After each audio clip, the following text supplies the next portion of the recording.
A poor miller had 3 sons. When he died, all that he left behind was a mill, a donkey, and a cat. "Well, since I'm the oldest," said his first son. "I'll take the mill." The second son quickly added, "And I'm next. I'll take the donkey." They looked at their younger brother, Marquis. "How lucky you are! You shall have the cat," the brothers said, and laughed out aloud. The poor fellow shook his head as his brothers left. It was not fair at all. "My brothers can make a fine living with a mill and a donkey, but what about me? I'm stuck with Puss," said Marquis, wringing his hands in despair. Puss had been listening. He stretched and yawned loudly.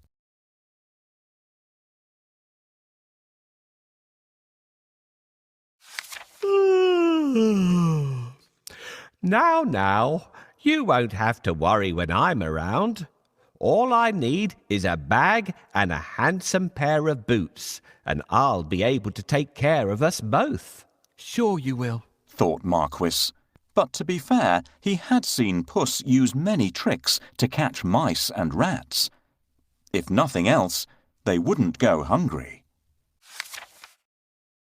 "Our father left us some property in his will. I can't help thinking that it's been divided unfairly. Do you remember what I got? My father has left me this cat. What am I supposed to do with it?" "You don't have to do anything with me." "A talking cat? Did I really hear you speak, or am I dreaming?" "My dear master, please don't think that I'm useless. Just wait and see what I do, and you'll be happy that I belong to you." "How can I be happy when I've only got a cat and nothing else?" "You will understand soon, but first, can you get me a pair of boots and a sack?" "Did you forget that I don't have any money? See if you can find a sack here. We'll get the cobbler to make you a pair of boots." "Thank you. That's exactly what I need. Now that we have the sack, let's go and get a pair of boots from the cobbler." "Found a sack? You're a smart fellow. Come, we'll go and see the cobbler. I'll pay him for the boots later."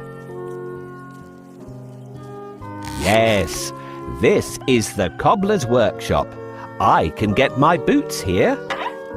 "This is the last pair of boots I have. Let it bring you luck." "Thank you. These boots suit me perfectly." Soon the cat was given his own pair of boots and the new bag that he had asked for. The boots fitted him perfectly, and he looked very smart.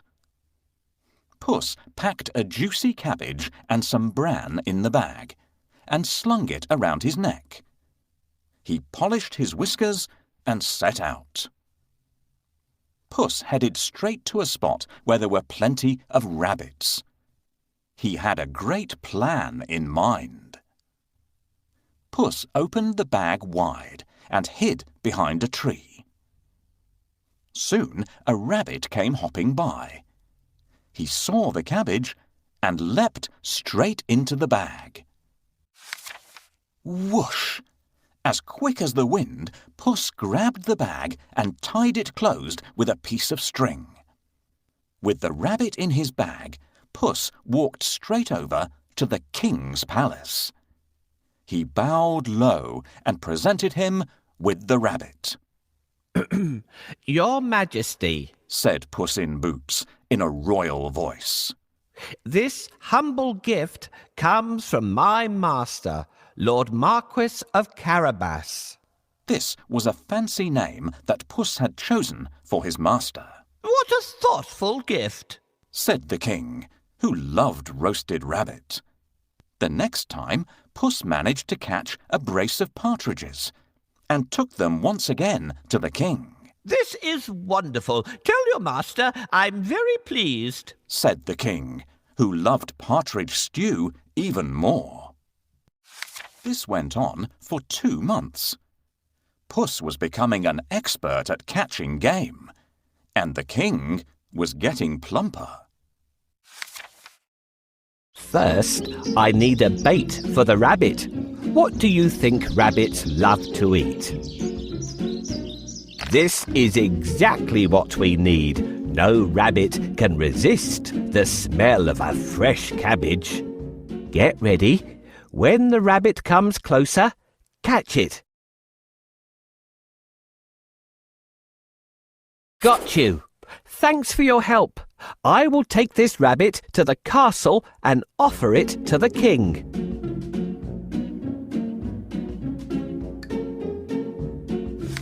Puss knew a lot of things. He was such a clever cat. For instance, he knew just when and where the king would be out riding in his carriage with his daughter. I think that the Marquis and I should go out for a walk today, thought Puss one sunny Saturday. Puss took Marquis down to the riverside and spoke to his master. Today could be your lucky day. If things go to plan, you'll make a fortune, said Puss. Clip, clop, cling, clang. Puss heard the sound of a carriage approaching. They both looked into the distance. It was the king's carriage. What should I do? Marquis asked, ready to obey. He had grown happier with the food Puss brought in every day. Go and bathe in the river. I'll take care of everything else, said Puss. Is that all? Cried Marquis. He pulled off his clothes and jumped into the river at once. Splash! Quickly, Puss hid his master's clothes behind a rock. Help! My master is drowning! Somebody save him! Puss wailed. He was trembling from head to foot. The king recognized Puss at once. He remembered all the lovely meals he had enjoyed thanks to the cat. The king jumped out of his carriage. Go and save him, quickly, the king said to his servants. Puss said to the king, Your Majesty, some nasty thieves have stolen my master's clothes. Is that so? Don't worry. I'll find a suit for him, said the king. He ordered one of his servants to fetch some fine clothes. Soon Marquis was pulled out of the water, and the king's servant handed over a handsome suit for him to wear. As soon as Marquis put on those clothes, he looked just like a prince. He stood tall and handsome, and smiled shyly at the princess. Surprise, surprise, the princess fell head over heels in love with Marquis. Master, I have a great idea. All you need to do is go and bathe in the river. I will take care of the rest. Well, all right. That's easy. While he's bathing, I need to hide his clothes. Can you think of a good place to hide them? Yes, this is a good place to hide them. The first task is done. We should wait for the king now. Can you see the coach? Your Majesty, please help!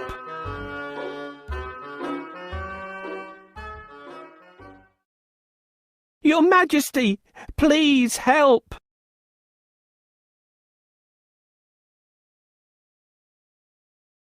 Hurry up! Coachman, stop here! Somebody is calling for help! Help! Someone, help me! Your Majesty, I'm Puss in Boots. Do you remember me? My master decided to bathe. He went into a deep place, but unfortunately, he can't swim out of it. Ah, I remember you. It's you who brought me the presents, right? Wait, we'll save your master. Oh, thank you. Please save the Marquis of Carabas. I must pull him out quickly, but I need a stick. Where will I find one? This is exactly what I want. Thank you for your help.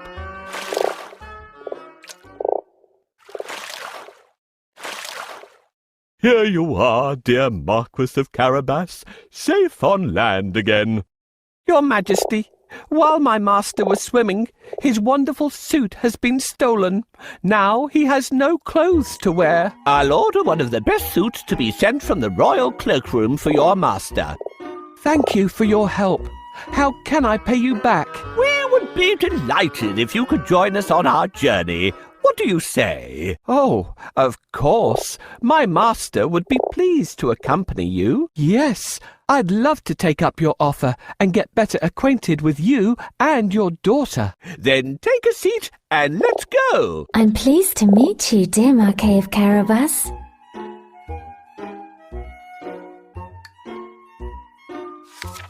Puss grinned. Things were going just as he had planned.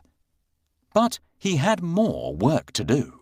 If you will excuse me, I'll go and make suitable arrangements to receive our king at the castle. Puss said.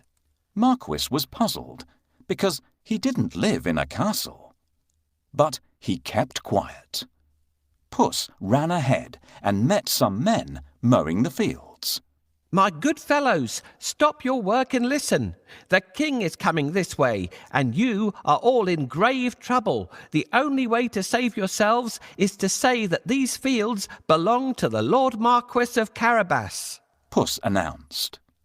The mowers looked at Puss in surprise. They were scared. This Lord Marquis must be very powerful, they thought. They agreed to do exactly what the cat said, to save themselves. Puss went ahead and saw some men and women reaping grain in a field. My good fellows, you can reap later, but listen to me now. The king is coming this way, and he'll make mincemeat of you, unless you say that these fields belong to the Lord Marquis of Carabas, Puss announced. The reapers were very puzzled, but they definitely did not want to become mincemeat. They promised to tell the king that the fields belonged to nobody but Lord Marquis of Carabas.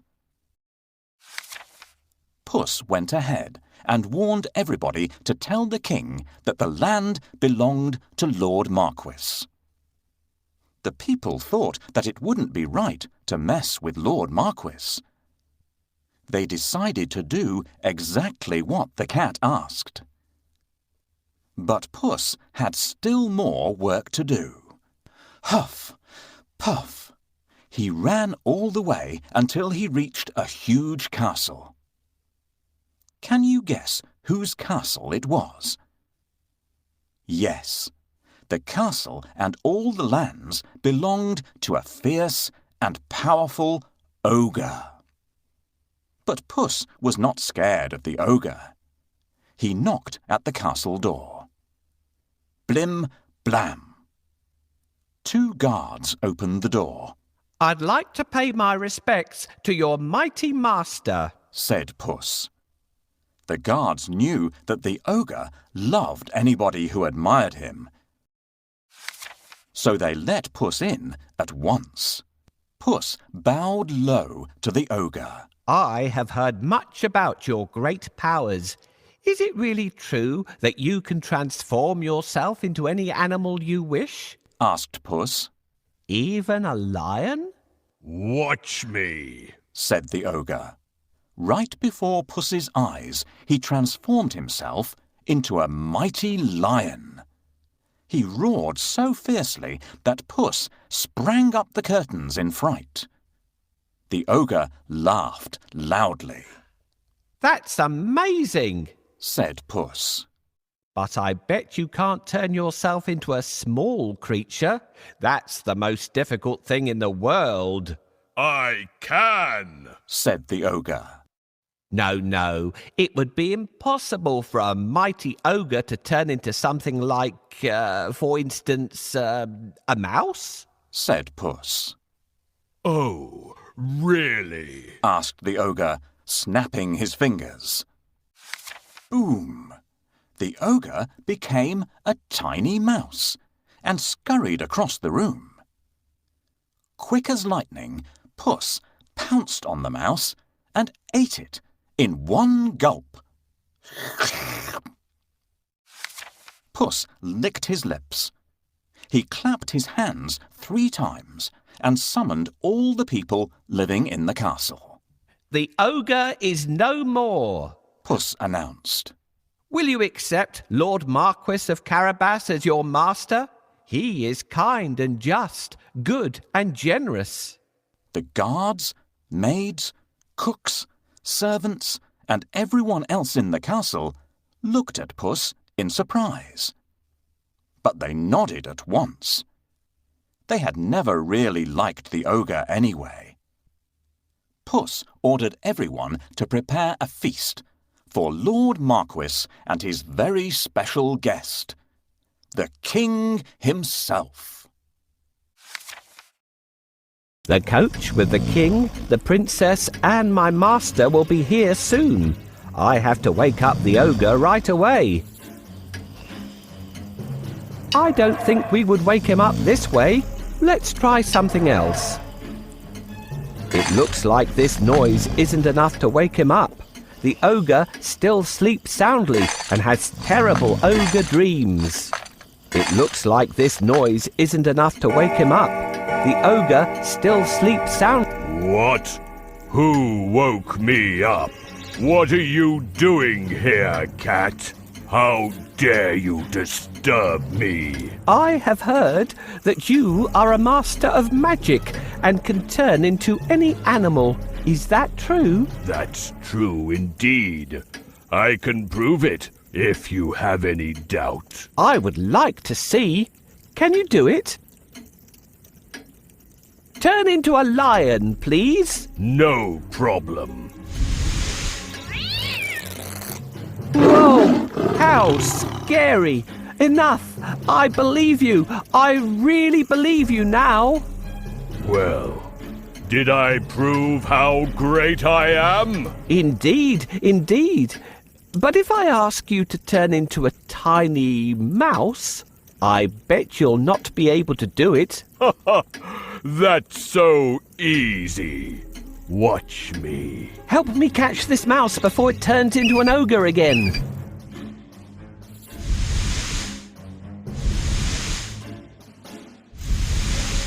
I'll catch you.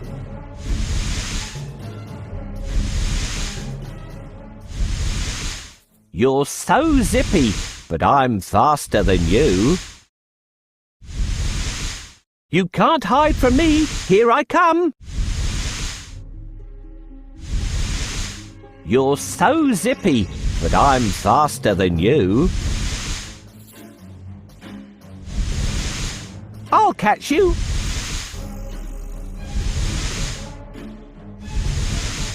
You can't hide from me. Here I come. You're so zippy, but I'm faster than you. I'll catch you.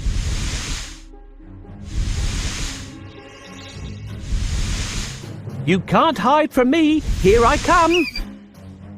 Hooray! Now my master owns this castle. I'm smart and handsome. I'm the one and only Puss in Boots.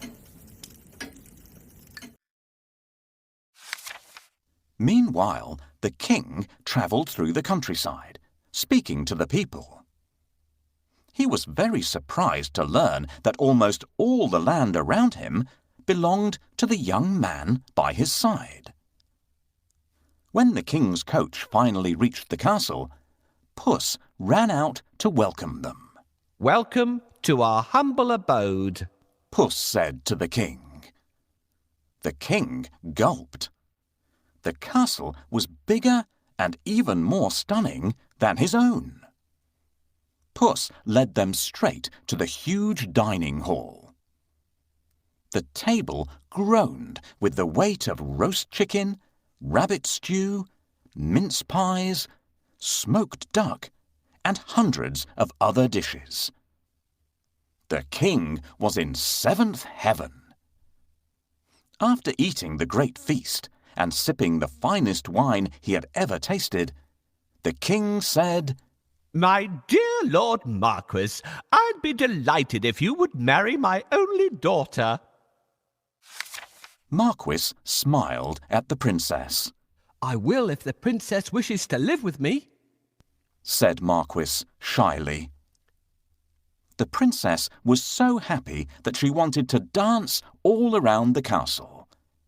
She blushed in delight and nodded. They married and lived happily ever after. And so did Puss, because loyal Marquis made him a lord of the castle. Puss enjoyed great feasts every day, and did not go after rats or mice any more, except now and then, when he wanted some fun.